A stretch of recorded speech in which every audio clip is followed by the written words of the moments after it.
let's just get straight into it because you just struck solid gold. I just don't know what happened. We are recording all that. You got Jacob on the call. We got Gorcin. Normally, you're the gin and tonic with Tyler, but we thought today we're gonna be gin and juice. Gin and juice. Yep. Rolling down the street, smoking endo, sipping on gin and juice.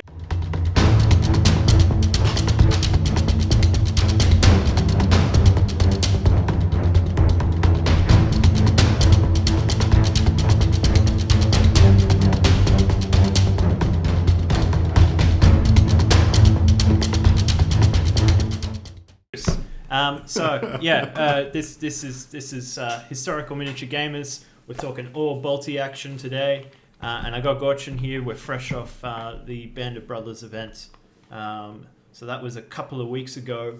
That Gorcin hosted down at Outpost 6030. They very graciously, well, not just very graciously, actually. It was an idea that I had for a little while, and I caught up with Justin for a beer or two or three, and this put up a poll and stuff, and it kind of landed really flatly, and he just basically said, "Mate, do it, just do it." Just ignore them, just do whatever you want to do. I'm behind you, Outpost is behind you. So yes, that is so awesome. I mean, so that's good to hear from how it started, but to the next stage of just basically how you got everybody on board. I mean, this seemed like one of the more popular events for this year, just as strong as some of the others that were hosted at Outpost this year for Perth. And like, it just seemed that like we had excellent tables. I mean, we put I put that post up on Bolt Action Facebook as the event was running. We probably had over 100 likes and comments and whatever else. That took off. Stole my thunder there, Jacob. Yeah, it did. And they were the most lazy photos ever. It was just like, here's the tables, and we're just getting so much feedback. But look, if there's anything I've learned in the years of running this YouTube channel with you, is that the laziest videos that we think are the worst are the ones that catch on. let me record Necromunda, drop the camera, upload the wrong photo, the wrong video, and it ends up getting thousands of views for some reason. But yeah, I mean, we've always talked about how cool the tables are within Perth. And it was good to get feedback from people like Matthew Shadowward that this is not something that we would see regular in 40k or whatever, even to the extent that perhaps Lord of the Rings doesn't have as good tables as this, but are close, which is very cool to hear that our community is doing a really good job there. But I wanted to also get an idea of how you managed to coil everybody else in who helped with the event, in particular sponsors, because this seemed to be, from my knowledge, your first tournament event that was a real big event rather than, I guess, a narrative campaign or whatever else. Yeah, you're right. Yeah, it was. I guess, logistics and getting it running is one part. But I wonder, before I answer that, should we get into sort of the idea of the event itself? Oh yeah, I guess we should talk about what happened and what it is. So Band of Brothers is a bolt action team event, and I really like bolt action. Surprise! I really enjoy the war game, but for me, tabletop gaming in general, my two favorite things to do, even video gaming stuff, has always been playing with my friends. And that's not necessarily like against them, specifically cooperatively. I really like co-op experiences. That's always been my jam. It's why I like D&D or any one of those tabletop RPG systems. It's what I loved about video game growing up. I've got two older brothers. We used to play a lot of like Halo, Gears of War, and all that sort of stuff together. And one of my friends who recently started playing Bolt Action, and Band of Brothers was his first tournament. Like, one time he came over and we started playing Gears of War, and then it was like, I don't know, 2:00 in the afternoon, and it was 3 a.m, and we finished it. And we're just like, when's Gears of War 2 coming out? It's honestly like one of my favorite memories has just been playing cooperative games. So I wanted to try to bring that in. And then when it comes to like mechanics in in video games, tabletop games, and just game design in general. One of my favorite mechanics is drafting. Is this idea of having not necessarily complete information, but also what you're going to bring to the table or that particular game, you don't know until the game starts. And so there's lots of different ways. Magic has sealed decks or sealed packs, and you have to construct a deck on the table. Malifaux has like a staged drafting system where the primary objectives. There's 4 secondary objectives. You can choose 2. You bring your faction is locked in for the event, but you don't know which master, and then you don't know which models you're going to build. So list building is part of the game in Malifaux. It's not like this thing that happens beforehand and then you go to the game and play it. And there's lots of different ways of doing drafting. But I wanted to bring those 2 experiences, and I wanted to bring them to our bolt action community. And I have been recently pulled in this year to the West Australian Team Championship for 40k. So I've been more exposed to kind of the co-op and the drafting. But I have to say that aside from just seeing how they do the drafting, that was probably all of the influence that I had from that experience. Because it's only kind of, our prep as a team has only really started in the last couple of weeks after this event. So I'm only really, didn't really get much exposure to how that all works. And so I wanted to bring that to this event. And so I said, okay, I need to have teams. There needs to be a team format. There needs to be a drafting format. And that was basically the 2 things that I wanted to do. I had a lot of other ideas that didn't make it into this event. The reason is, whether false or not, my idea was that if I change too much, with everything I change is one bigger step I'm asking people to take to partake in the event, right? And I kind of wanted the lowest barrier to entry as possible, but enough of a spice that something was actually different. I don't know how right I got that. I had some teams kind of struggle with the draft in round 1, so here or there about whether or not I pulled that off. But I think, generally speaking, by and large, it landed pretty well. I got a lot of good feedback, which is really good. I had one of the players say this is the best day they had rolling dice in 20 years of wargaming. So that's amazing. That's a great feeling, right? Is that you can come up with this idea and you can go out and try it. And I think the other thing that really impressed me was just how much everybody bought into it. As definitely. I said, there was only about 1 team of 3 who wasn't confident doing the draft out of about 8 teams. And I think that really goes to show that, thank you, players, for reading the players pack. I know I also did a 5-minute video on the draft, which I know helps. Some people don't like reading players packs. I get it. It's a lot to churn through. But also, I think I just didn't want to, this is a personal pet peeve, and I'm not criticizing any TOs about this. Don't take this the wrong way. Damn. But I haven't just read his, I've read other players' packs. The players' packs are always written as these kind of dry, pseudo-legal documents. And I get that the language needs to be clear, but also just you're asking people to have fun and roll dice. It doesn't. Don't bore everybody at the same time. Exactly, right? And so there are a lot of... And I stuck true to my word. The M13 gun motor carriage with the howitzer removed and only HMG...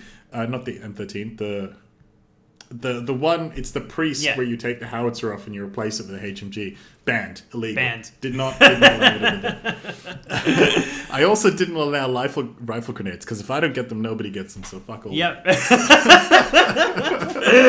I mean, this players pack is sprinkled with your humor. It's fantastic.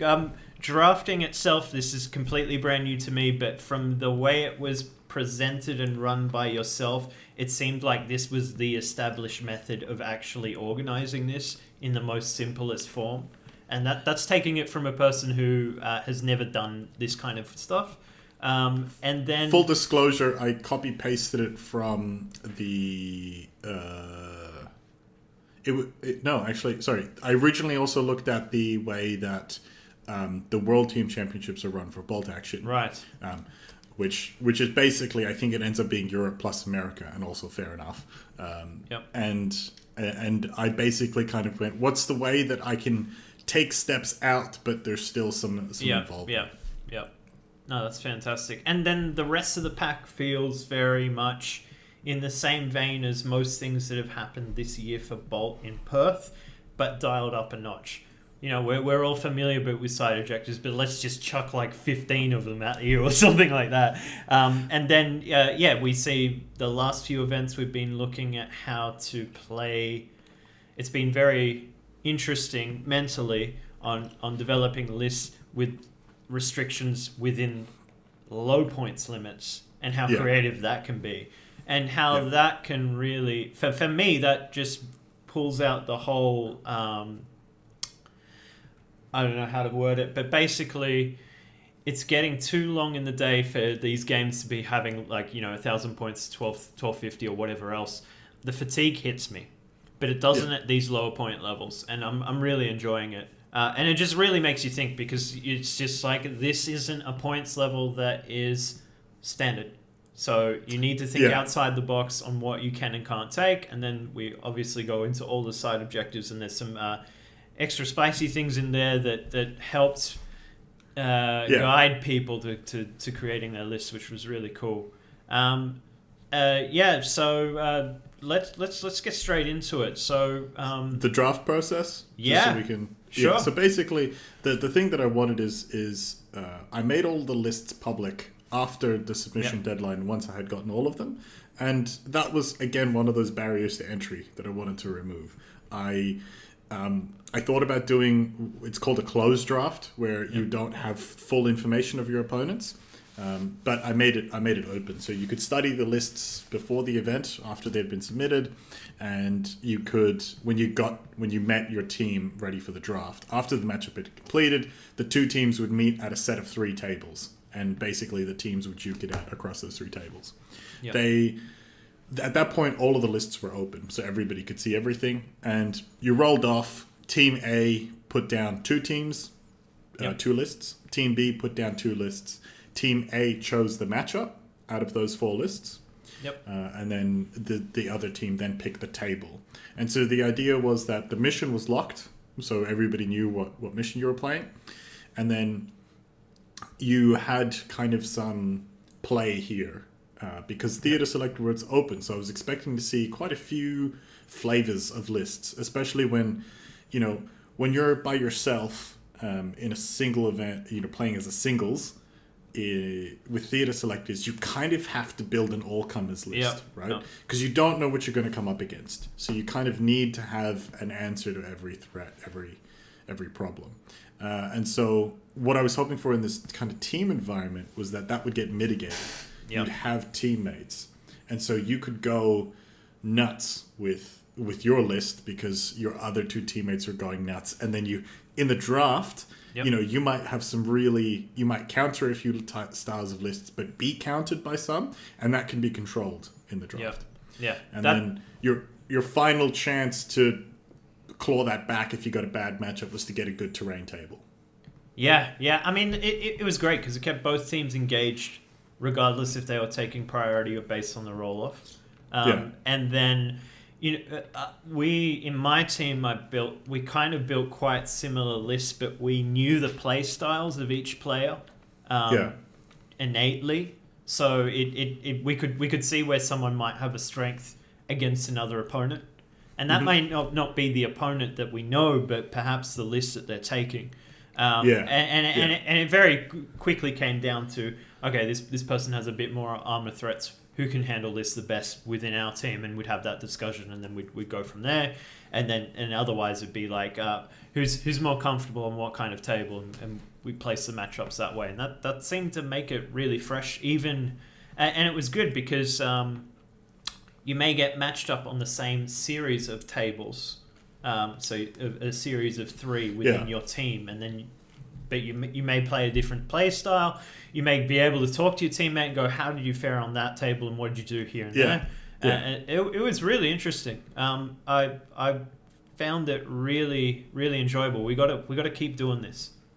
Good. I'm glad. Yeah. It's I guess for those who don't know, there's been some word on the wire already, but it's more or less locked in for every Outpost open day. So you're going to see this event at least twice a year. Oh, that's fantastic. provided we can, all the stars align and all of the other usual stuff. Yeah, we're looking at running this event at least twice a year. That's not to say that I might sort of break out and go host a venue and try to host a bigger event. Yep. Although I'd be very surprised if we hit a player limit at Outpost. It's a pretty big, it's pretty big huge. venue. But yeah, at least twice a year, with enough caveats to make it not sound like a guarantee.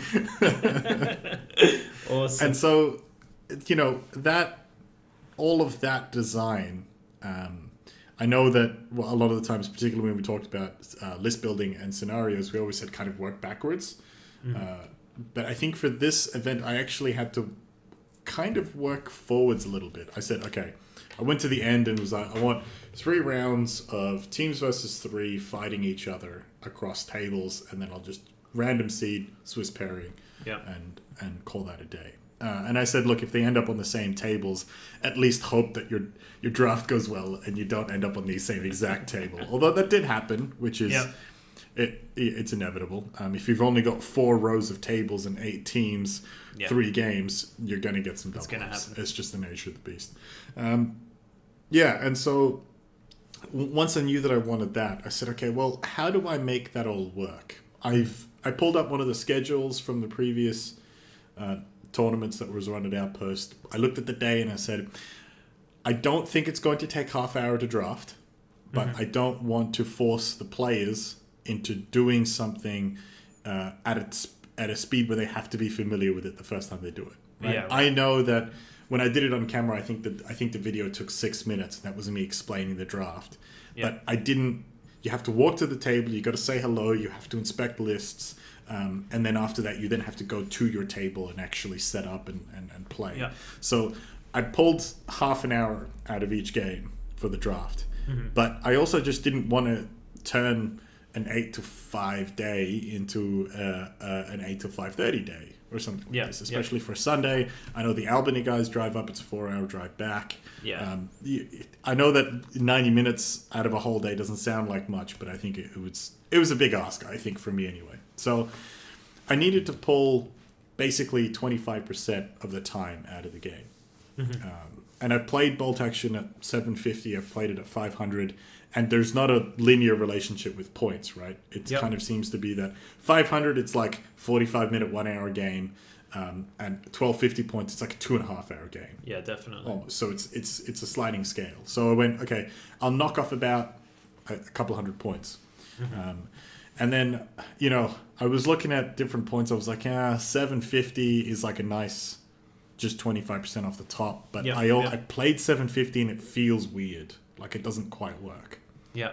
Who would have known 820 feels great? and so I was like, look, I could do 101st Airborne. Because that was the whole thing. Like, I wanted there to be this kind of company of heroes, band of brothers thing.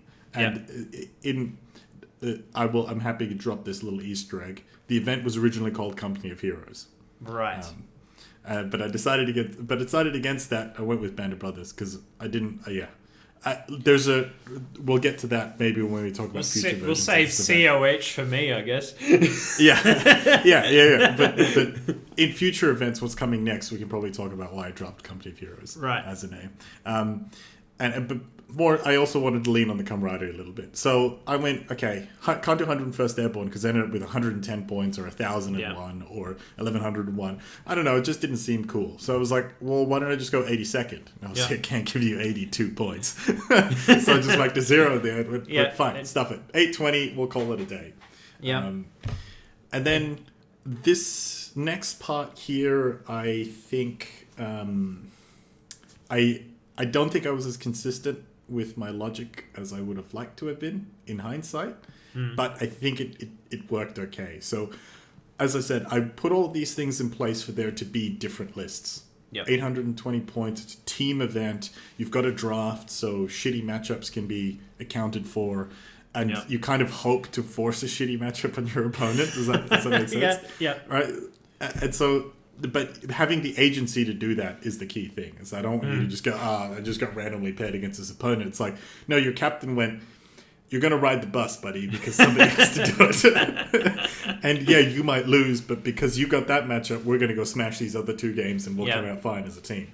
And a fair bit of that did actually happen. Oh, definitely. 100%. But a lot of the scores averaged out across the day and across the teams. And then, so get back to my point about A20 was I wanted to get bolt action players to break out of some habits.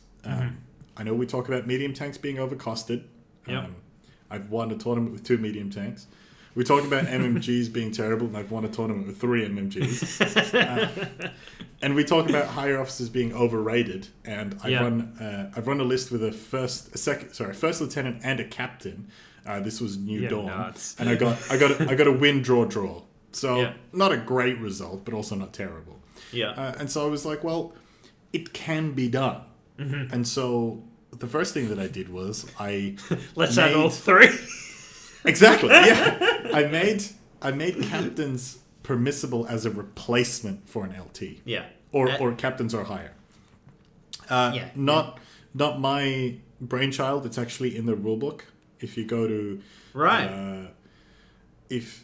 I forget what the exact chapter heading is called, but you get the first selector of a generic reinforced platoon at the back of the rulebook. Okay. If you read the paragraphs beforehand, so there's guide to force selection and there's rules of force selection. Okay. If you read the guide to force selection in the headquarter teams, it suggests that you can take a captain or higher instead of a lieutenant. Wow.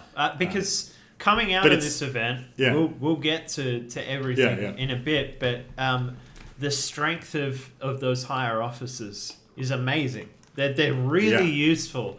It's just that you never want to pay the tax of having to pay for 2 officers. Exactly. And I wanted to kind of open that up. I was like, well, what happens if we put this guideline in? So I basically, for my event, I moved it from the guideline section to the rules section. Yeah. Because the rule says your lieutenant is mandatory. So it's kind of the guidelines versus the rules section. The other thing, and then I gave a victory point basically if you took one. I gave a victory point if you brought an MMG team. Just gave that to you. I was like, just try it.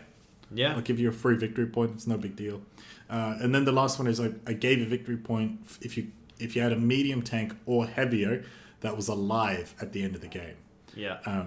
Very cleverly, a few players took more than armored.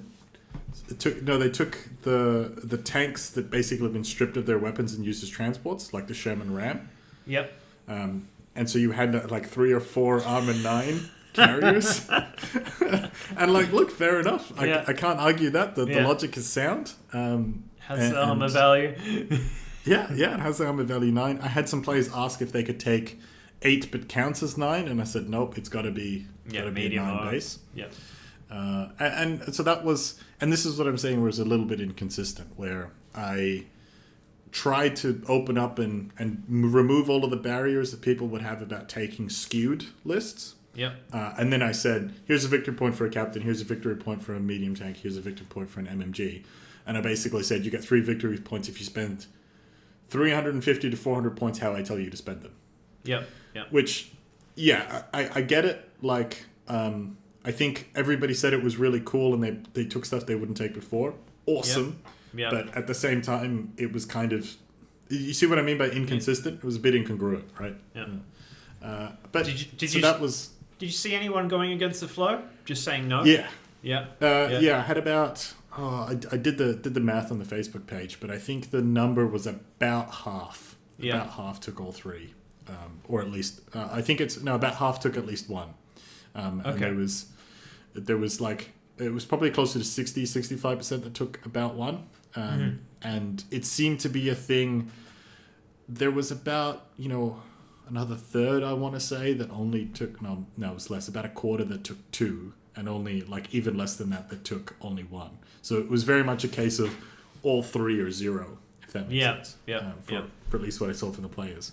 But yeah, a big thing that I really wanted to do was just, with the secondaries, was reward a very specific type of play, which is more or less, what you hear about paratrooper officers: be aggressive, have initiative, seize ground, be moving, and all the other sorts of stuff. And all BOB quotes. Exactly. Yeah, exactly. All Band of Brothers quotes. And then I wanted another 3 that was kind of like, bolt action happens, so it doesn't feel so bad. Yeah. And yeah, so we went through the mustering secondaries about what you take in your list.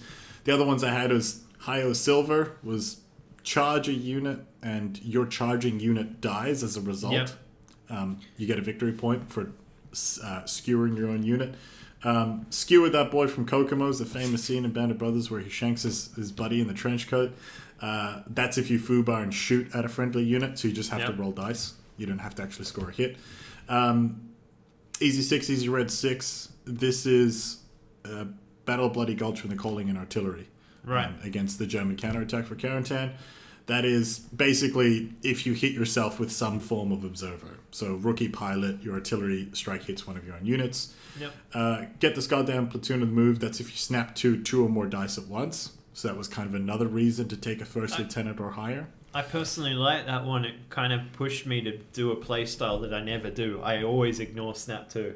And it makes a lot of sense why you would, Yeah, because it just gives me those options of perhaps I'm going to get more. It's just to favour the odds of getting more order dice for myself. But now that I needed a VP to do it, it really pushed me to actually do some missions. I did the boring one where I just one of my first orders is just to score that victory point and move stuff up. But I ended up using it, so that one's really cool. I feel like a lot of them, I would say probably about half of them were gimmies. It didn't really force you to play differently. You just kind of got it. And that's fine. I knew that going in. Again, it was kind of the barrier to entry thing. And then we're supposed to be surrounded. So that's if you have a unit entirely within your enemy's deployment zone at the end of any turn. 1 bullet, 4 holes, exceptional damage without a sniper. Won the points lottery. Score a point if you kill a sniper. So that on this one specifically, we decided not to take snipers because we wanted to deny the VP. Was that common? I cannot recall a list that had a sniper in it. Matt had a sniper in my first game, which survived the entire game, and it was probably within close range to a Commando SMG squad that I had, but it needed to go for something else. And interestingly, I didn't actually. I would like to say that I recognized this, but I didn't. One of the people I had giving me feedback on the pack, Nick, he looked at it and said, "You do realize that you've given victory points for having sniper bait." Captains, etc., MMG teams, and then you've also given victory points if you bring a sniper. You're giving up victory points. That's perfect. And he was like, actually, "That was really clever," and I was like, "Meant to do that." Now and it's the rule. Now the last 2 were kind of there were 1 or 2 points. So basically, if your officer unit ended a turn closest to an enemy unit compared to any other unit in your platoon. So basically, your officer was right at the front. Not a difficult one to score. I didn't see too many people score it. At least I don't remember seeing too many. I actually didn't keep the score sheet, so I can't say for certain. But basically, last dice of the turn, you just throw them forward. Well, I had it naturally happen to me in 1 or 2 of the games, and that was just using the snap 2s to have the officer close with the infantry groups as they're moving up. But what I found interesting is that Let's Go Dog Company and Hi-Ho Silver, you charge your officer, either result is going to give you a VP or not. Good. I'm glad you channeled your inner Lieutenant Speeds. So the second part of that is that you can earn 2 points if instead your officer charged a unit and killed it. Now, you charge the enemy sniper with your officer. Oh, gee. Right? And now we're talking like a 4 or 5 VP swing. Could be pretty tasty. And then the last one is score a point if an infantry unit takes an artillery or mortar with small arms fire. I included mortar in there because it's not an artillery unit, but it felt appropriate.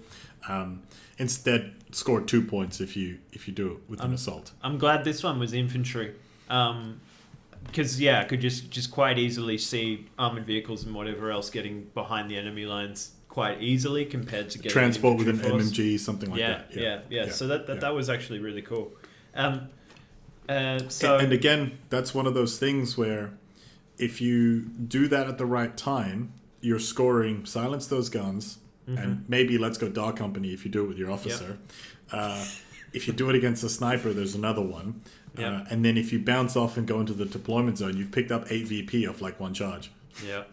and this is kind of what I mean, is that obviously kind of dice have to go your way, but you can absolutely set that up, right? Oh, yeah, definitely. And this is the thing, like I wanted to reward that kind of real insane fixed bayonets kind of play.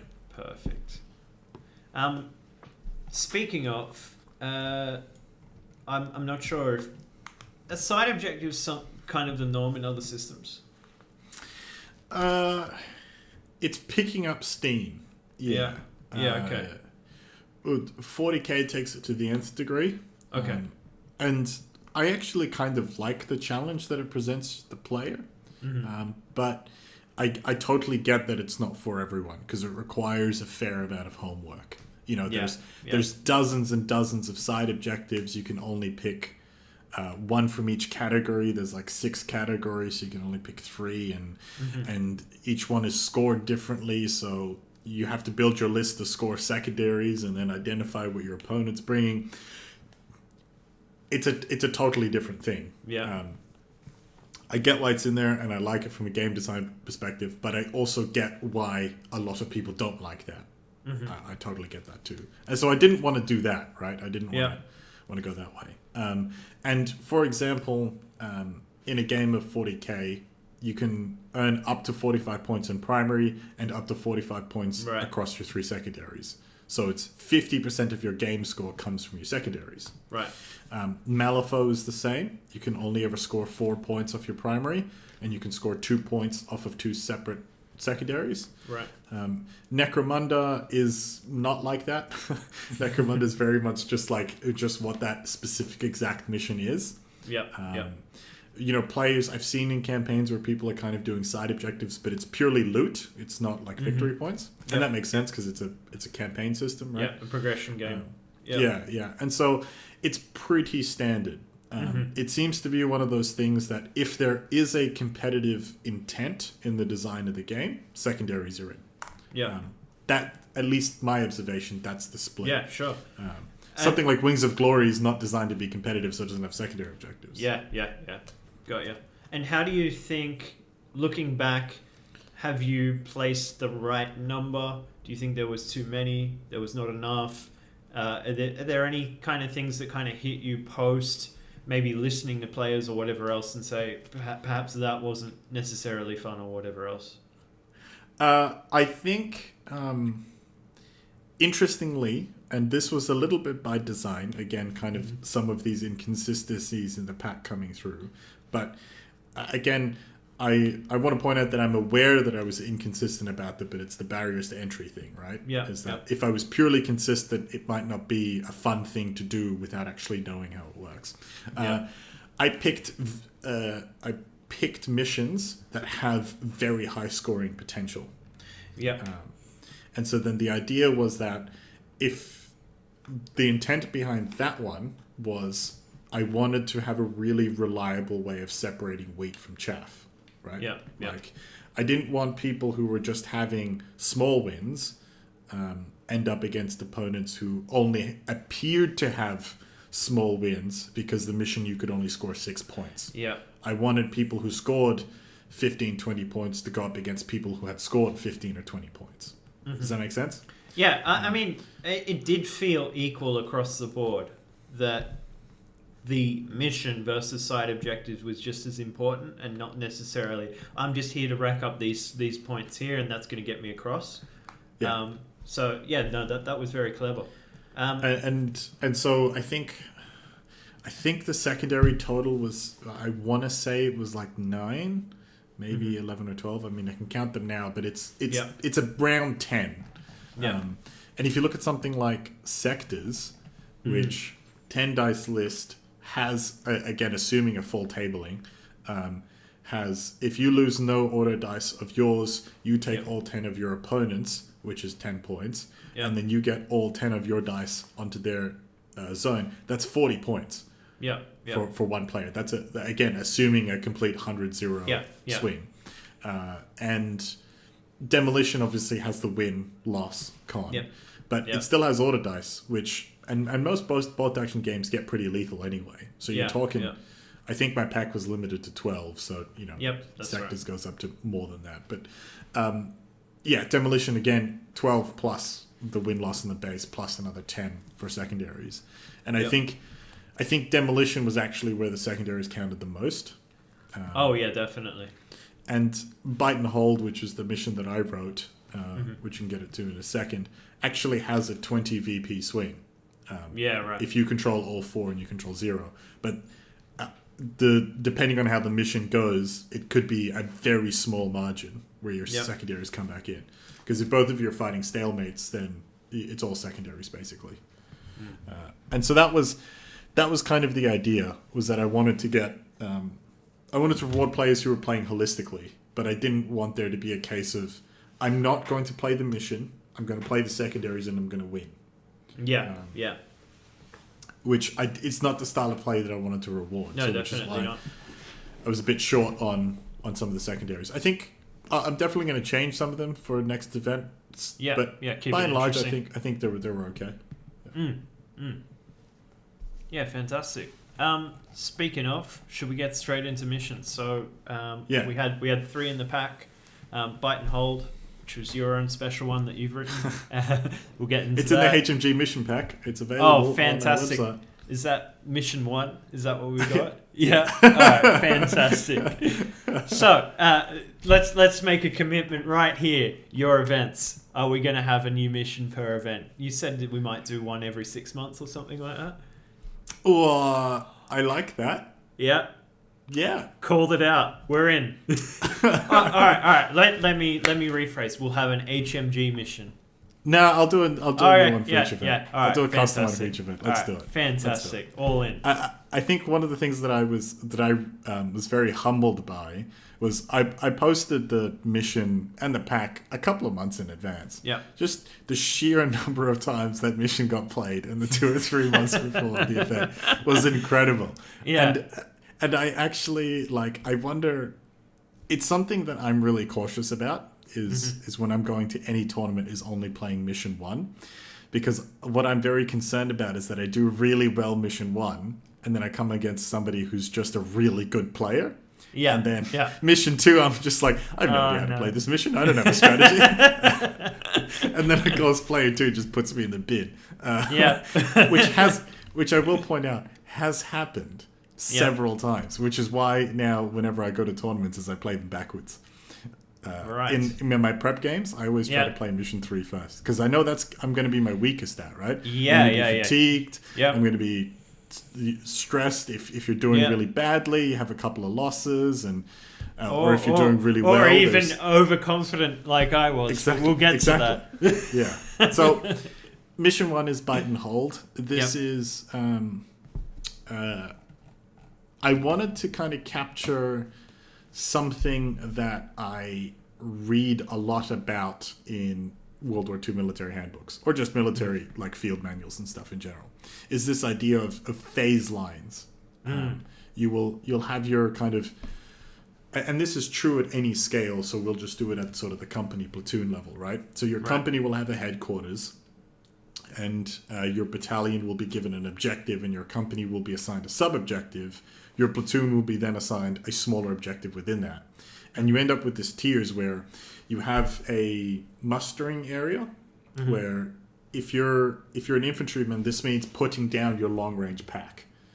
This is putting down your canteen, your food, your rations, all of your extra stuff will go down there. And instead, you'll only be carrying your basically your What you assault need for weapon. combat. Yeah. Exactly.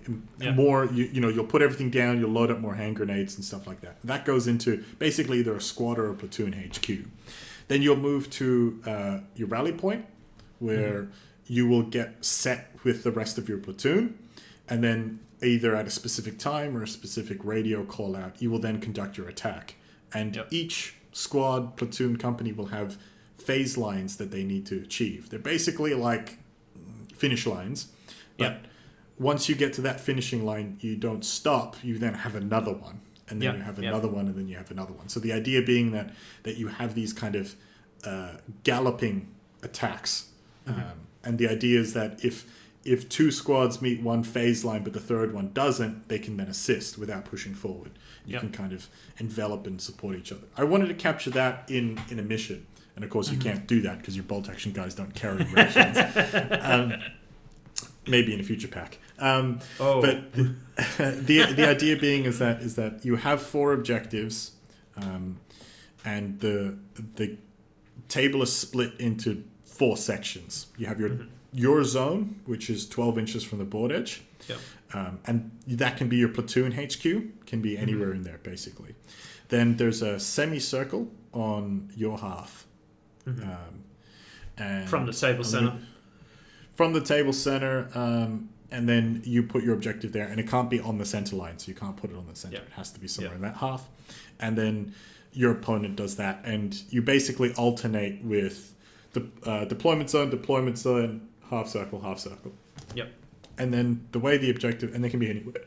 There's no minimum distances or anything. And I did that by design. The reason being, that was a bit of an experiment, but I like how it panned out.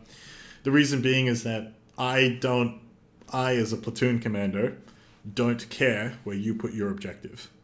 Right.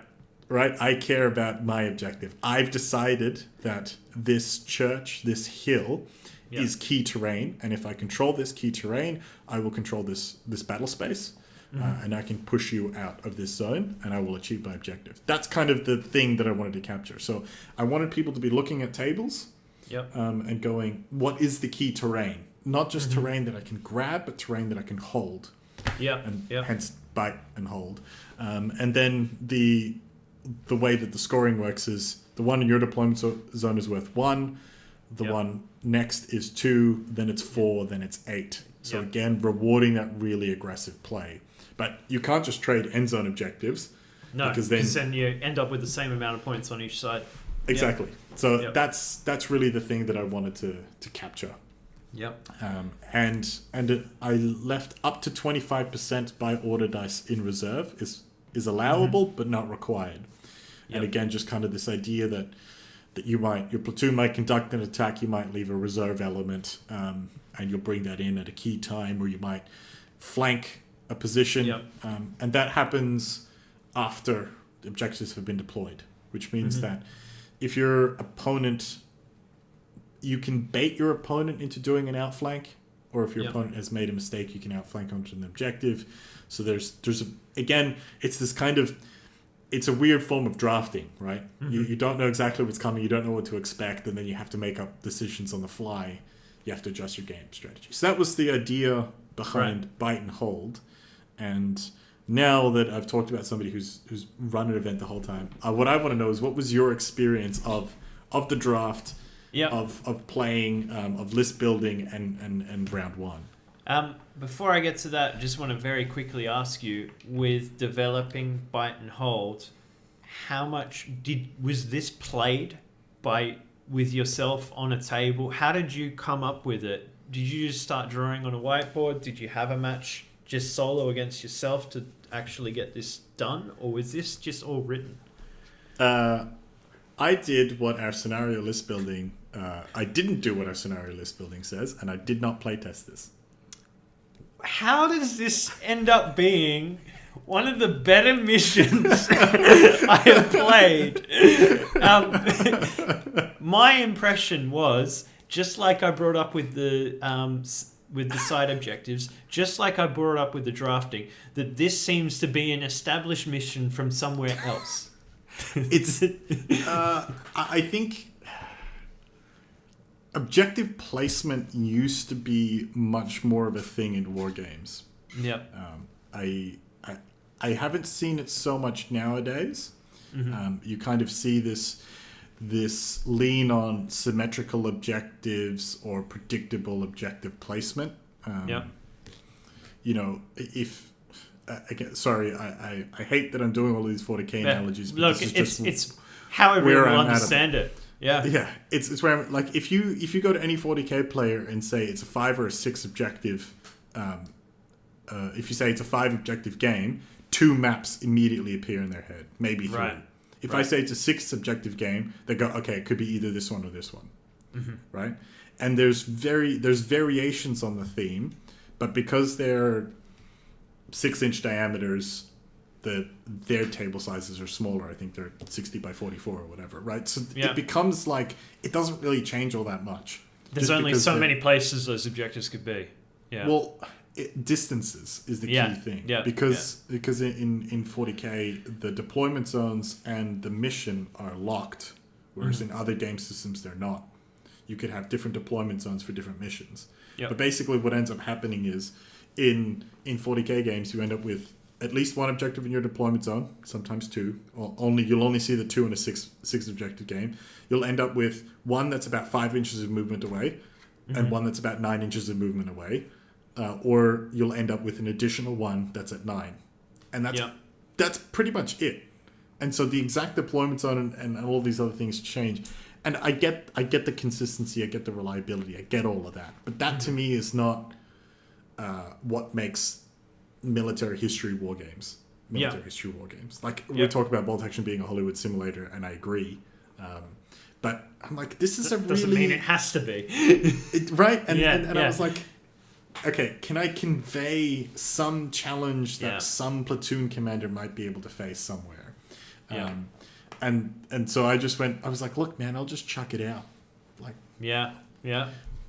fail fast. Fuck it. If it's a shit mission, people will tell me really quickly. But there's a lot of like, the thing is, the simpler that you make the mission, the harder it is to fuck it up. Yeah, definitely. And at its bones, it's a simple mission. Yep. And the key thing is it leans on player challenge, player-induced strategy rather than some pre-baked strategy. And I think that's kind of where the luck went, where I went, I don't fucking know how you beat this mission. I don't know what strategy you'd apply, because that means it's not at face value obvious, or at least to you it is. And it wasn't while playing it. So to begin with the event for me and my team, I was playing with Nick on my team, and somehow you placed us with the gun Matt Shadowlord. He is a champion at Lord of the Rings 40k and a whole range of other systems. Criminal of me. Okay. There are about 6 players who filled in spots for this event, who had played very little bolt action. Yes. One of them played his first 3 games of bolt action on the day, and thank you to all of those players, like that you had the courage to do that, and the community felt inviting enough. Thank you, and well done to you. But yes, go ahead. So, Matt did a lot of homework. we had an ongoing Facebook chat for a week leading up to the event, and at any given day, I don't actually check my phone during at work anymore. And when I do, I'm like, oh my gosh, the chat messages are hundreds of messages deep and whatever else. And Nick was just putting in just as much effort. So we had decided very early on that we needed to hit the 3. We needed the medium tank, we needed the captain, we needed the MMG. For the most part, we agreed across the board that we're going to take inexperienced MMGs. We're going to have a decent level captain and a decent medium tank. It was a gimme. I finally painted this. I took Brits, so I've been playing Germans for 2 years now, pretty much. I just bought a allied army from Robert. So I took they're British paraminis, but basically I just took regular infantry across the board, a captain, the Crom. He was pretty good. I was actually really surprised because they're slightly less points than a P4. And they've got that 75-inch HE rule, which is actually really cool. It's a nice tank for 200 points. I quite liked it. And the event itself, it meant more people were playing tanks, which has made me happy, which is awesome. But we did a lot of homework on what we're going to take. And then we all decided that we were going to have some way that we're going to have some kind of score sheet where we'd be tracking all of the side objectives and we'd be hunting for them for the most part. The ones that were guaranteed and what we thought that we would achieve. So we kind of made that our rule for approaching the missions themselves. When it came to the drafting, pretty much Nick was taking the reins on everything, and he seemed most comfortable with taking the more extreme lists in each pack, which was good. So I pretty much faced off at a decent opponent each game. But it seemed like at any given point that something that seemed just a little bit off, Nick's like, look, I got this. It's fine. so go Nick, true MVP for the team. And then Matt was doing solid. So first mission, Bite and Hold, I played against Matt Hemme. And we played on the Berlin table, which was made by Lev and Brad. I've never actually got to play that table. That terrain is amazing. Looks so cool. Very cool. And it was actually a really hard one to fight on because there was a lot of rubble, but the rubble was so dense that we just played it as hardcover as well. Yeah. So it was rough as ground, ruins, hard. Yeah. So most of the board was just ruins. There was a few roads and stuff that we played as roads, which ended up going in my favor. We decided to go everything on the table, right in front of each other.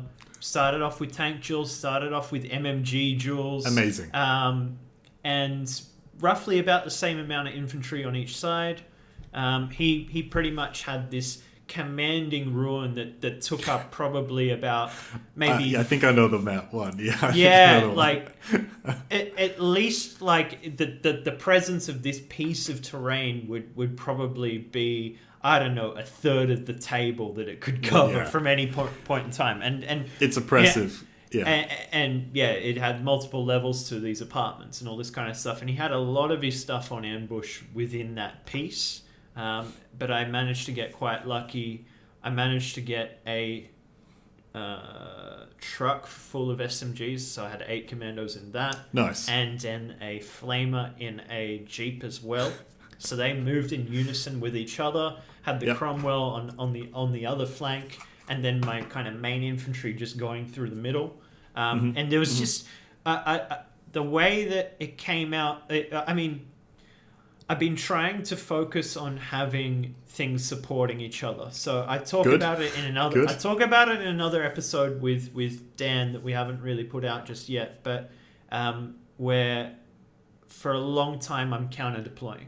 And I'm trying to spread my forces to cover the entire board to counter any threat at any given time. But I can't necessarily do it with much emphasis because there's too much of a gap of movement between one part of the force from another that, I can do a one-on-one engagement, but as soon as someone's trying to push one flank, I'm not really doing all that much. So I had that mentally in my mind throughout each match, and I guess that's probably the difference to my playstyle within this event as against the others. But it all seemed to click. That first game is where I remembered Vengeance the entire time, and Vengeance just came into play everywhere because we engaged very reliable within the ruins and everything else. We engaged really close with each other, and he had Panzerfaustes. I needed to get really close to them, and throughout all this rubble, and there just came these points where I'd have these 2 pins, and Vengeance sheds off one, then I'd pass the order with the next, and then I've got a full, like, my squad's just got no pins on it. Move, activate. It is such a strong rule. It is amazing. Couldn't remember it for the life of me in games 2 or 3, but played very well in game 1. Not to say that Matt didn't. Absolute gentleman. Such a fun game. Just laughs all about. But we really did this tank duel for about four turns or so. We're getting this thing got immobilized turn 1, but nice. He stayed in the fight. Didn't get. He didn't get a turret jam or anything like that, but couldn't move him off where he needed to go, and then at the end of the game he needed to abandon his P3 from taking out the Cromwell to move to his last objective point, which is the 8-point piece where I had the SMG commandos on. So I had a very successful counter push with the transports, which I haven't really had much luck with before. Typically, I'm finding transports will get pinned out or maybe shot on the way to things and not getting where they need to be. But the stars aligned. It was really, really tough mission. Amazing table. And yeah, just such a lot of fun. And that one, I think I clocked more secondaries than any other. Yeah, it sounds like it. If you play that sort of aggressive game, that's really what the secondaries do reward, particularly the big ones. And speaking of that, it just happened to be that I got to the last objective of 8 before he did. Perhaps, right. And we called it at time there, but if he played out the next turn, he would have been able to get to that piece, and that would have really evened out the score. I'm actually curious to hear how the other tables went in regards to the extremes of objectives. So like we pretty much had one thing contested on we basically secured the one that was closest to the middle on both sides, and then I happened to get the one at the back. Oh, nice. And he just didn't manage to get it in time, just because I had the transport and he did it for the most part. But yeah. Oh yeah, all of the games in Band of Brothers were 5-turn games, potential 6. So had to play fast. Oh yeah, definitely. So, and I didn't mean on the clock. I mean your game tempo's got to be quick. Yeah. So do you know at a glance from other tables how it went? Were kind of the extremes of people getting that last point at the back as against their opponent, perhaps not? I think, again, going off memory here, I might see if I can bring up my score sheets. But a lot of it was basically a case of the people who were already winning got the last one, and that's it's kind of how the mission is designed, right? It's just like a couple of victory points extra for order dice doesn't reflect you like massively outplaying your opponent, whereas getting all of the 4 objectives does. And definitely. So it was basically a built-in VP way of tracking like an absolute thrashing. Nobody enjoys that, of course. But it makes makes my next round of matchups more less likely that's going to happen, right? Well, for me, Bite and Hold was an absolute winner. I had a blast of a time. I only ever played it once beforehand, which was a 2v2 at the club, and that was quite fun as well. But that's typical me. Oh, we're playing a teams game, aren't we? Is this what this game is about? Let's go for a 2v2 then, just to get ready. What do you expect from me? I expect you not to read a player's back, so fair enough. Hey, I did this time. But that's all that matters. So round 1 was good. How did you go round 2? Did you find the draft was easy enough round 2? Yeah. Or was it just Nick being a captain riding the bus and letting you guys have a good time again? This is the match where Nick really held it for the team. His opponent that he picked was Sean, and how Sean was describing his list, it just sent shivers down my spine. I'm like, oh my gosh, how am I going to deal with that? And Nick's like, I got this, Jacob. We're going to be fine. Like, I have no idea how he went on that mission, but it sounded tough as heck. Look, Nick did not score very highly on primaries throughout the day. Yep. Let me put it that way. You didn't have to tell me that he was riding the bus for me to know that he was riding the bus. But it's a legitimate strategy, right? As we talked about. So, I mean, credit to him. He took one. He absolutely took one for the team on it was smart. He's a strong player. So, sectors. I think I got paired with one of the Outpost regulars. I think he's part of the committee there or something, and perhaps Bolt is new for him. So I did a lot of hand-holding with him and teaching him how to play. And then kind of ideal placement for when he should be snapping to, where his tanks should be, that he should consider moving things not quite just within line of sight and all through the that. game. Yeah. But we had a lot of fun, but it was tough because he had a T-34 76 and an 85. And throughout the game, most of the game, it was engaged with this Cromwell at any given point. I don't think any of the tanks actually popped, which is crazy. But his hardest thing to deal with the match with me is his entire force was inexperienced. So by request, I will add. So that was Callum that you played. Yeah. And again, thank you, Callum, for taking the leap. That was his second game of Bolt Action. It was Sectors against you. Yeah. He had sort of played and spectated incomplete games before. But when I was talking to him about his list, he showed me his Soviet collection. We went through it. And I was like, look, what are you feeling? What do you want to play? And he went, Soviet Horde. And I was like, look, I get it, but how horde are we talking here? And he's like, full horde. And I was like, I'll send you a couple of lists. Okay. We'll have a bit of a play, and then we can decide.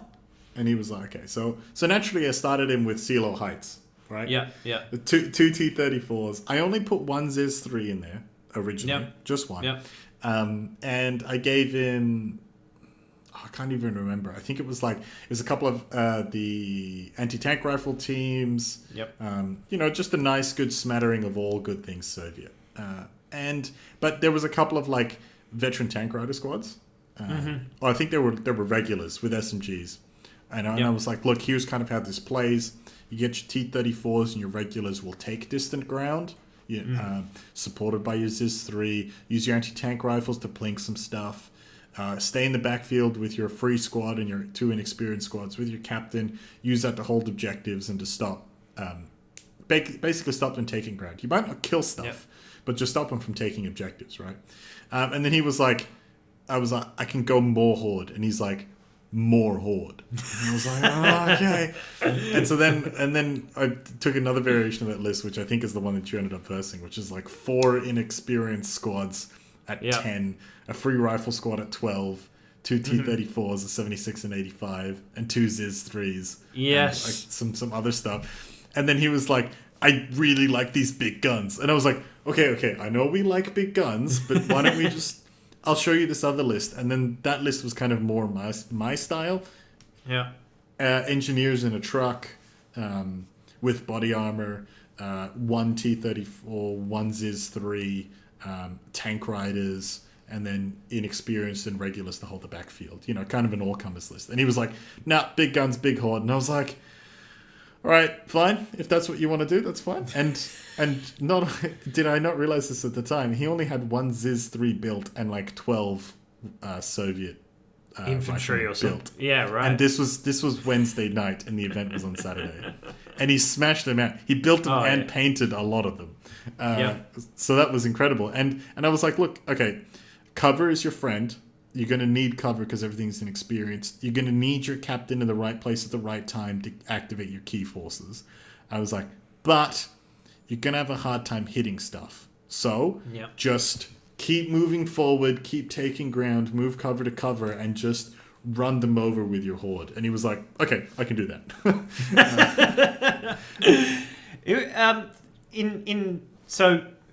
In the match for me, my armor was that he was inexperienced. It's just the hit modifiers with just that one extra one just made it so hard because the first few turns of engagement meant that he would be hitting on 6s or 7s. And then it buys you time. When it came to the Zizzers, so Zizzers, T-34s. So now you map it out. It was 2 Zizzers and it was 2 T-34s. All at various points. There were many turns where all 4 of them could see this thing. And my armor was that they were inexperienced and couldn't shoot me. So it was a very, very lucky tank. He learnt the pains of trying to wield a inexperienced army. And for the most part, with the captains and everything else, that mitigated a lot of the problems. He didn't have too much trouble with activations. It was more just the The that hits. negative modifier, and then just things just wiping when they were getting hit for the most part. But yeah, I think the captains are a good way to go when you're going that horde style, and he just got unlucky. There's like a flamer who wiped the whole squad and all that kind of stuff, and then They do that. My art, like the British arty is gonna be pretty strong against hordes. Yep. That are inexperienced as well, so it just meant another round of everything being down and just pins galore. Like I ran out of pin markers and just had to keep finding all kinds of stuff for him. So poor Callum. But I think that we had a very fun game together, and I was being as helpful as I could to get him through the game, and what were the ideal points on how I play, and also just constantly reminding him, like, hey, there's these secondaries, etc. You can do this here and that. Not telling you exactly how to play, but here are some ways to take advantage or whatever. Yeah, so exactly. it felt like a very fair game. But yes, I got the win again. So I was on fire at this point. And yeah, that game was sectors. It didn't feel like a sectors game, but that was specifically with that table. It was Andy's kind of 3D printed table on a map. Oh, yes. There was just so much scatter. Like it was hard.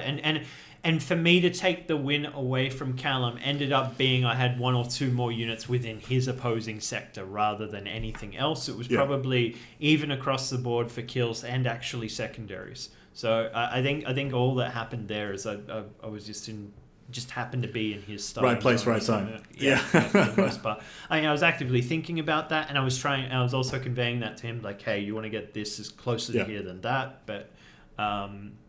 No, it was actually really fun, and then I'm scoring well. Matt is scoring well. Nick is doing pretty all right, and we're feeling pretty good, and we're taking notice of what the other teams are doing, and we know that we're getting matched up with a highly scoring team at this point for game 3, which is demo.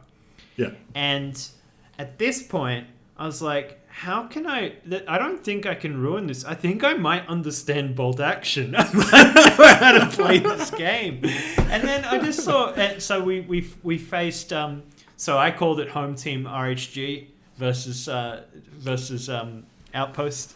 Oh, yeah. Because it was an Outpost team that we ended up facing at the end. And then I'm like, man, I haven't played with Brad in ages. So I'm just going to pick Brad as my opponent. That's what I want to do. And I don't know what it is about him. There's just this overall casual, nice, like he's just such a pleasant guy to play with. He really is. You don't see it. He knows exactly what he's doing. He plays off like, I don't know what I'm doing. I took a stug. I meant to take a stew. I ruined my list. I'm just taking cool, pretty models, and like you believe him as he's saying that. You believe him. And I fall for it every damn time because I'm just like, oh, this is I'm tired. Let's just have a fun game. And man, I got absolutely blitzed in demo against Brad. That said, it did generate quite a bit of discussion in this mission because I did some things that just seemed a little bit crazy. Brad couldn't understand what I was doing, and neither could I. Funnily enough, I haven't actually received a reply from Warlord yet. I might poke them again. Because Dan is adamant that he dies in that hill, and I'm 100% certain that he's read the rulebook wrong and doesn't want to admit it. I think you've read it right. And because I was being very careful about it, like when I did it the first time, we'll get to what I did in a minute. I was reading this and I was like, I think this is fine. Yeah. But anyway, to paint the picture, we played on one of Lev's very first boards, which is this it's just a European village kind of thing. Farmyard village, yeah. He's done it on this cork canvassy map that he's made, which looks really good in the photos, and there's a lot of scratch built French style buildings, hedges, and all that kind of stuff. Really, really pretty board. I never really get to play it, so that's literally why it was played. Brad asked me, "Hey, what table you want to play on?" Pretty one over there. Let's do it. That is certainly one way to do a draft. Oh my gosh. So we did Demolition. I believe we deployed wrongly in the sense that we deployed our units. I think it was like 12 inches up, and like it seemed like other people were deploying much further away than that. Anyway, no, whatever. you deployed correctly. I deployed correctly. Yeah, right. Yeah, and I actually clarified it in the player's pack. Right. Because Demolition in the core rulebook is written exceedingly confusingly. Right. There's a lot of like sentences that are joined that shouldn't be, and there's like missing words and stuff. But basically, you put your base down in a 4-inch corridor at the back. Yeah. Your deployment zone is 12 inches off the back. That's basically what it is. So we got it right, and everyone else was telling us we got it wrong. But whatever, that's fine. Anyway, we played aggressive from the get-go. Well, Perfect. I did. Maybe Brad did it. I'm like, yeah, turn one. Let's go for the Stoog. Let's just do it. Cromwell went down. Then I had the same kind of flank I had with Matt Hemi. Yeah. I've got this flamer and this truck. Truck goes down with just the 222. That's the command variant, which is like 65 points and MG only. Just comes out of the hedge and just shoots it, and it's like, oh great, this is going off to a great start. And then anyway, so I get my anti-tank threat for the game is the Crom, and he's out. Yeah. So I'm like, all right, well, I've actually seen a lot of games lately where Chris is engaging tanks with his inexperienced 12-man rifle group and actually having a lot of success with it. So I'm like, all right. Well, if the tank is stationary, it's a 4 to hit. Yeah. And every hit is a +1 pen on a single dice roll. So if you've got 12 guys, you should be getting a pen 6 hit 100%. On the vehicle. Yes. Which is it's nothing to scoff at. So Demolition is the mission that you want to get one of your models, one of your units on the opposing base. Once that's done, you've destroyed the objective and you're at the end of the turn. At the end of the turn. So you can be leaf blown off the objective. So I inadvertently scared the crap out of Brad. I don't think inadvertently. Well, my intention was that there was a Stoog and it needed to die. Of course, that's a reasonable assumption, or a reasonable observation. Let's send a 10-man rifle squad into it, and should be a pen 5 hit, easy. I failed off 1 pen to get on the damage chart. I was like, that's a shame. And then I rolled, and I'm like, you got to consolidate after you do the assault. I roll it, I'm like, 5 inches. I guess I'll go 5 inches towards the objective. Why not? And then I'm like, okay, what about my artillery observer? Yeah, he should charge the Stoog as well. And all this unit also passed the tank fear, went to go charge it, obviously didn't penetrate, and it's like, how do I go for the inches? 6? Okay, he's going up 6 inches from this. And then it just turned into every You're unit bouncing units off of an indestructible Stoog. So Brad called it trampolining, and but the trampolining was getting a little bit crazy for him because the next unit that was from the Stoog was a 222. So like I was getting bloodthirsty. Yeah, I'm like, man, I'm going to assault 222. It's open top. This is going to be great, and I'm going to get closer to the objective. So he's freaking out. So I'm an absolute madman that I'm just assaulting and using these vehicles as trampolines. But yes, I was bloodthirsty. I wasn't as clever as Brad was making me out to be, but it is an interesting tactic. If you need additional movement, just charge a tank. and that's the item of contention. I think reading the infantry assaulting vehicle section, it says that basically, it describes what happens, and then there's a full stop, and it says, after it has been resolved, the infantry performs a regroup move as per... Yeah, like infantry close combat. assaults or something like Yeah, that. it like refers you to that section. And this is basically like the item of contention. Is that sentence supposed to say, regardless of outcome, like regardless if the vehicle is destroyed or not, get a consolidation move? Or are you supposed to go to that section where it says the winner does a regroup move? If you're not a winner, nothing happens. And Dan interprets that to say that you bounce off. Basically, if you fail to destroy it, you bounce off 1 inch away. I disagree with that interpretation. I'm reading it and I'm going, that sentence to me in that spot says regardless of outcome.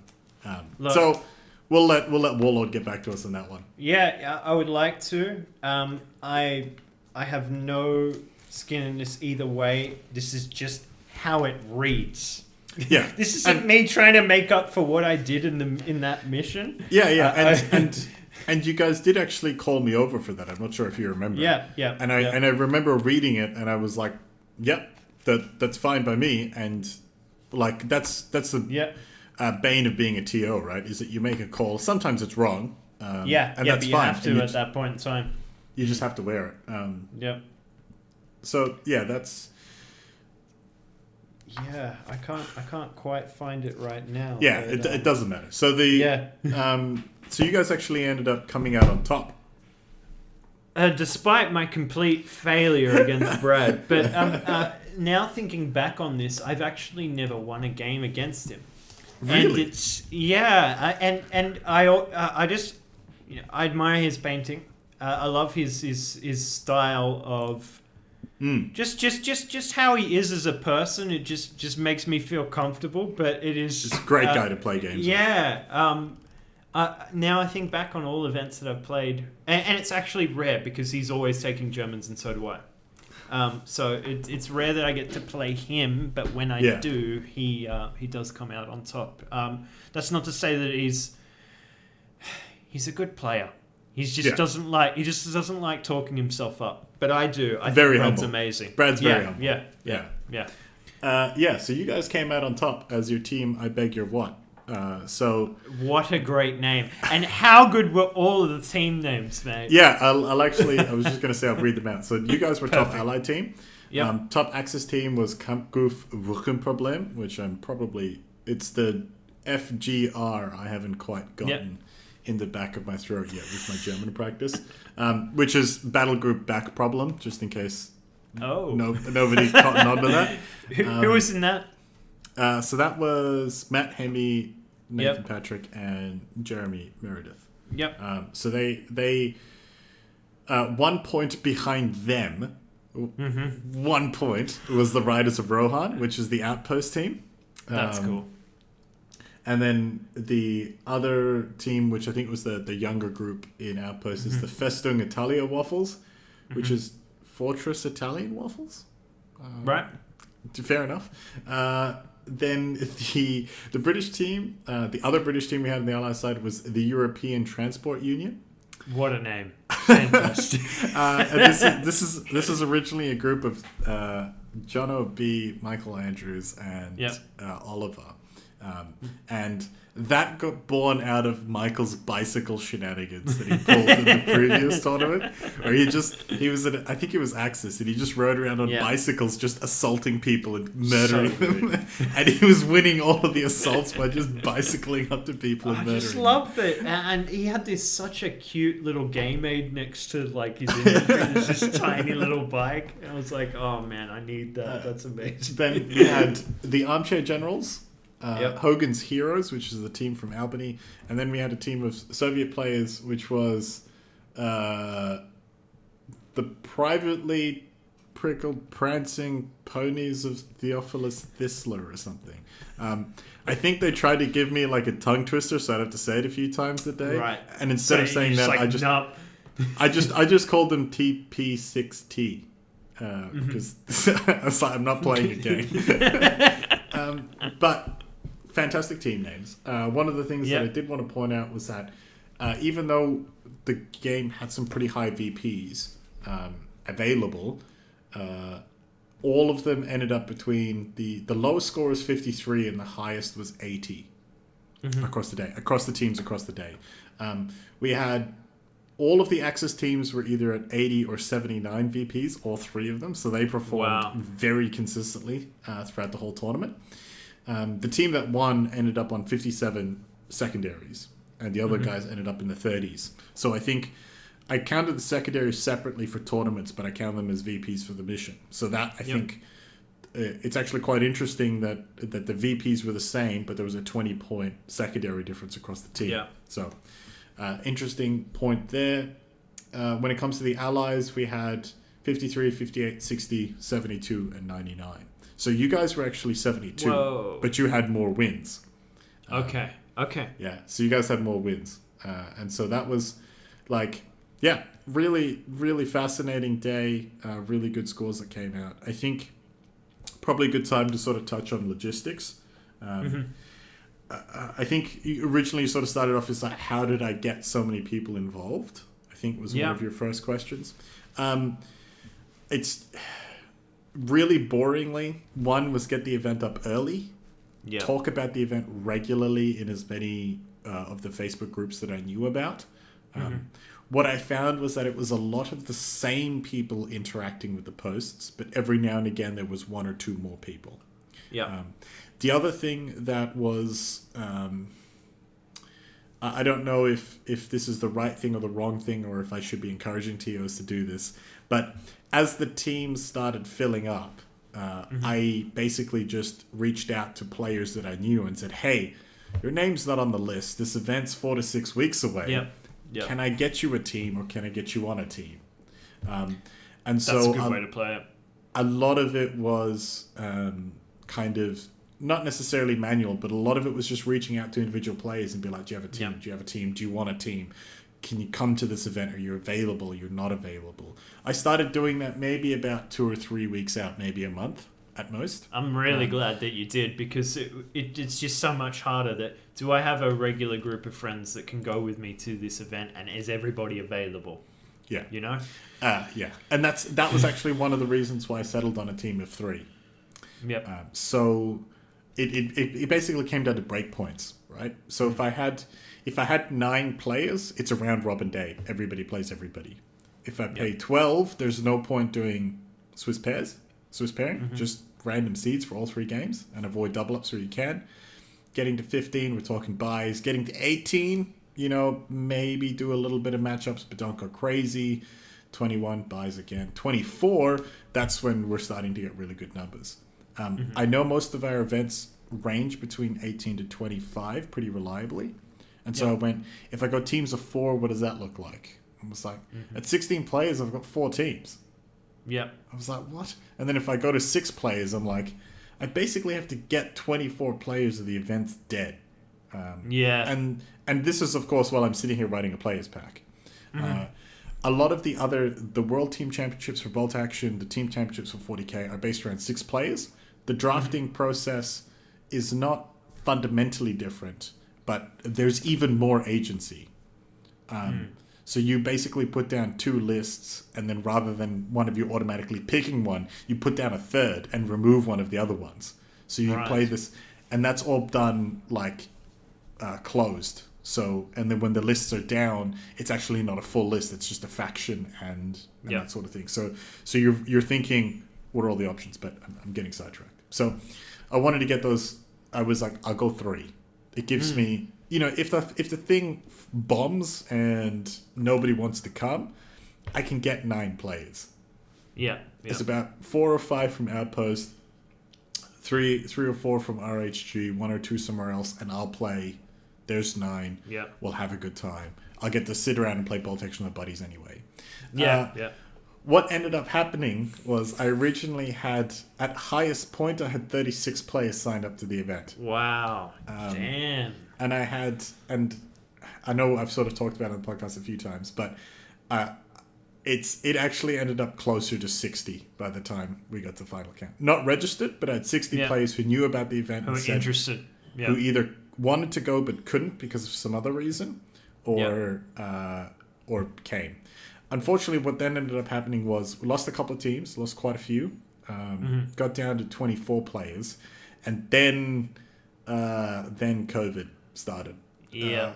I had in the 10 days before the event, I had to replace 6 players, which is 2 teams worth of players. Yeah. And so that is really unfortunate. And again, it was one of those things where basically I was scrambling to find players for teams, which is not sustainable, right? Now that the format has legs, I'm expecting in 2 or 3 events, people will be putting up posts looking for team members themselves, right? Yeah. Which is what I've seen in other circles. So that's where I want to go in the future. But I'm not sitting here complaining, right? It's just, it is what it is. I wanted to make the event run, so I did the legwork for it. And an absolute credit to every single one of those players who put their hand up, including Rob Grice, who made it out from the country, basically, further than Albany, awesome. as far as I heard, came up to play. We had Trent, who put his hand up. We had Callum, who put his hand up. Invariably, there's people I'm going to forget. Sean put his hand up. Had a lot of people just go, yep, I'll play. Yep, I'll play. Yep, I'll play. That's awesome. And so that was really good. And just to be able to slot them into those teams was fantastic. It was really good that we got that to happen. So hopefully next event, I have to do a little bit less of that. Hopefully the specter that is COVID will come and go, but I think it would be a bit naive to expect that. But yeah, hoping that in future it's going to be a little bit painless, a little bit more painless. I think, like logistically speaking, when it comes to sponsors in particular, really, really cannot say enough thank you to Justin, really. He basically pulled a lot of those sponsors together. And as I understand it, he also put some money up for prizes himself out of his own pocket. So thank you to him. That's amazing. And because it's a free event at Outpost, it's an open day. They have some rules around it. There actually wasn't a ticketed cost. So there were some prizes that I wanted to hand out, which meant that I had to fork out for it. And that's okay. I was happy to do it. I wanted those prizes for those players, and I wanted that on my table. But it also meant that I was short a couple of prizes. There was more than I could have wanted. I left up collecting the prizes a little bit late. That's on me. And so there was just a few things I couldn't secure on time. But all that being said, like in no particular order, we got custom HE templates, which I think you are a proud owner of one. I do have one. I didn't bring it here for the camera, but that's I'll put them on screen. So there's a custom set for HE for Allied and Axis. And I got some mugs from Lizard Kitty. Thank you again for supporting us there. Also got a set of 3, what are they called? Stubby holders. Custom done. And we got OTP supported us again. Thank you. We got Leadbear Tough supporting us again. Thank you. Andy 3D printed the actual templates for the event. Dean put on a brisket for the event, which was phenomenal. Man. It was amazing. That was the takeaway from the whole event. Highlight of the event was having brisket for lunch. Good God. Oh my gosh. And he helped me troubleshoot the HU templates as well. That's awesome. That's really cool. I'm trying to think who else we had. We had Iron Signet supported us for the event, which was really good. We got some brush holders for them. And they gave... and the apron, that was a bit of a surprise. I didn't know that one was coming. And we got some badges and some pins to hand out and some stickers. So hopefully every Bolt Action player knows about Iron Signet now. Hopefully. Awesome. And trying to think who else was there. We had... And then, of course, we had War and Peace support us with official Warlord game support, which was I think it was the new half-track kit was actually in there. It was a brand new half-track kit. We had an Italian HQ, and we got the silver order dice, which went to best overall general. That was actually really cool to see. I thought it was one of the first ones in the country. I was wrong about that. There's actually been a few that have been handed out now. I think there's been 5 or 6 that have been handed out. Maybe a bit more, but... First for Perth, surely? Actually, Southern Hemisphere Open. Okay. Had a couple handed out. So, look, we got them, and War and Peace is on us, and like that is awesome. They really, really came through at the last minute. We had some back and forth. It basically fell through the cracks. Wednesday rolls around. Sean from War and Peace goes, I popped something express. It should get there for Saturday. Oh, that and is lo and behold, awesome. it gets there on Friday. And I'm thinking, like, it's a free event. The guy doesn't owe us anything, right? Anything that he sent us is amazing. That's perfect. Yeah. Out comes the brand new half-track kit. Out Yeah. comes the new Italian HQ. Out comes the Silver Order dice. And I was just like, man, this is phenomenal support. It was amazing. And he also 3D printed and painted up some terrain that got raffled off.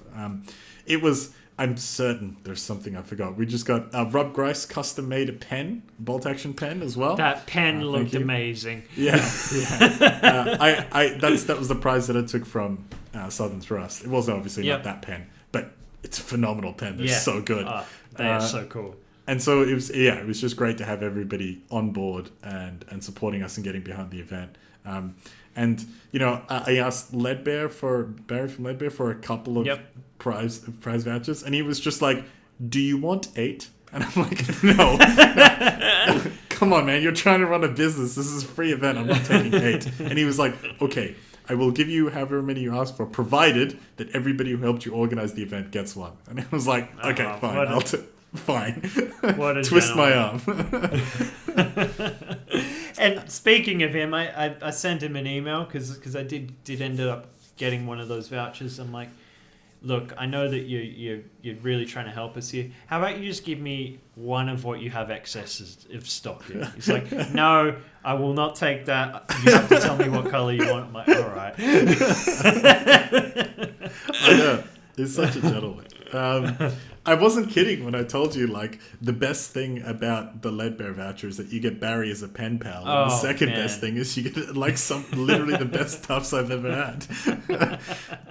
It's so good. I think, like, logistically, tables and terrain was actually probably the least painful part. Justin said, we can bring 6.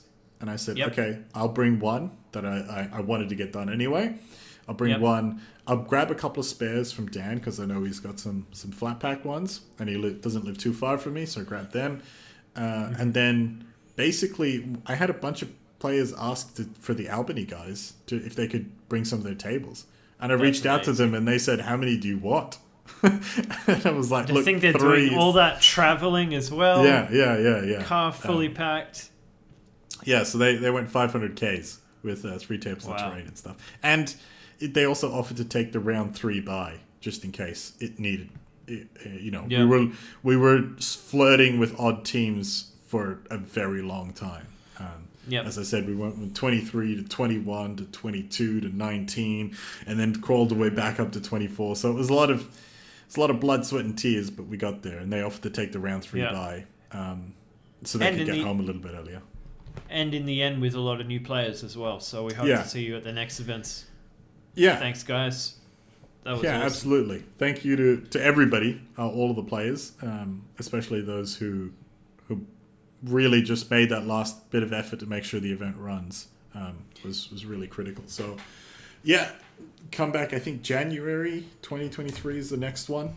So I'll have to write a mission now. Oh well. We wanted you to do it anyway. Between now and then, I think the next event is another Albany one, isn't it? There's one in September? November Skulls. November Skulls, right? Yeah, at Outpost. I think the Albany Southern Thrust is going to be annual. Oh no, sorry, they're doing a Tank Wars event, aren't they? Yeah, that's what I. Sorry. I forgot what it was. So that's Albany Tank Wars September. Yep. Yeah, that's the next big one. I don't think I'll make that one. Unfortunately, I would love to. Yep. I think some Tank Wars in Perth might be on the agenda as well. I definitely agree. I guess the future of Band of Brothers. So, when it was originally called Company of Heroes, the reason I called it Company of Heroes is because what I wanted to allow was slot trading between the players. Okay. So if you didn't want your artillery slot, you could give it to one of the other players in your team. Oh, that's cool. Yeah, but I ran into a couple of, like, not too many problems. but it just ended up like kind of growing a little bit out of control. So you're thinking like one player might overload with, say, 3 HE templates or something. Yeah, and so what I said was, okay, so no greater than +1, -1. Yeah. So you can only trade once. Okay. Yeah. And then okay. and then what I did was the 3-for-1s. So say, for example, take the US MMG teams. The US player can trade one of his 3, so he still gets 2, but the receiving player only ever gets 1. Yep. So even if a US player gave his anti-tank slot to a Soviet player, he can't now take 6 anti-tank rifle teams. He can take 4. Yeah. Does that make sense? Because the Soviet player gets 1. So, and then also the +1, -1 thing would also not be an issue with French, Romanians, and that sort of thing. So that was kind of where I got to, and I was like, I like this, but it was one of those things where I thought it was just one bridge too far. Yeah. I had an incorrect assumption that there were some events that landed pretty flat in recent years in bolt action. So here in Perth, low player counts, or they got cancelled due to low player counts and that sort of thing. One of the things that we always talk about is it was just unfortunate timing, and look, it might have been, but you can never control that. You're always going to get a weekend that's good for some people and bad for some other people. Yeah. But all the events that fell flat, the common thing that I saw wasn't the person organizing it. It wasn't the organizing body behind it. It was that they all had funky selectors. Yeah. And so I was really recalcitrant to make super funky selectors, right? Because really all that I did was I said, give me 180 points, you don't get them back, and you can take a captain instead of a lieutenant. That's really all that I did from selectors' perspective. Now, I don't think that idea was wrong in terms of... Sorry, I don't think that idea was right, that the reason those events failed is because of funky selectors. I don't think that's right anymore. I thought it once, but I don't think that now. And because a lot of people say the selector was really good, do some more weird selector stuff. So I don't think I'll do Company of Heroes. I might run that as a separate event. Just go balls to the walls on team events. One thing that I will definitely be doing is I will be limiting information for the draft. So I won't be doing... Maybe nations. The two things that I'm thinking about is open-close lists beforehand. So whether or not let people see them before the event. The other thing that I'm thinking is that when you do the draft, rather than putting your list down, you put nation and theater selector. Yeah. And then you know what to expect. US Armored, then I know, but it's something like, Germans in Western Desert. You're just like, well, there's a lot of Western Desert theater selectors, but what can they all do? You're not going to expect Panthers. You're not going to expect Tigers. You're not going to expect Panzerfausts. But LMGs, P3s everywhere. Exactly. So you're talking light infantry, light armor, that kind of thing. And then, so that's the two ideas that I'm playing with. Is basically information access for the draft. I'll muck about with the secondaries. I have to write a new mission now. And that's really the key thing that I want to play with at the moment. That's very definitely coming for January. Company Heroes sometime in the future. That's really the next steps for Banner Brothers. Is that I want to basically just go, now that a lot of people have jumped that fence and played it, now I can make that fence a little bit higher, because it's going to be one small step for all of those players. The guys who haven't played the event will get pulled up by captains or people or experienced players. That's really the thing that I'm going for. I might be massively overthinking this whole thing, which is very likely. It could just be a case of I could throw it all out there and people would lap it up and play. But this is just kind of what I was thinking and where I was coming from with this. Look, how much of that had to do with the success, I don't know. But it was a success, and a lot of people had a good time, and that's all that matters. And let's run with it. I mean, don't have to rapidly change it. Some new missions, maybe side objectives, a little bit of changes to the drafting. But we don't have a regular teams event in bolt action anyway, so why not continue with it? Exactly. There's plenty of one-on-ones and whatever else that are happening out there. This will make it unique and fresh. and something to look forward to every year. So well done, Gorcin. Thank you. This was amazing. Thank you for hosting Band of Brothers. Thanks for being with us on HMG. This On my own show. On your own show, being the gin to your juice. This is HMG. Thanks for listening, guys. Catch you later. Everyone.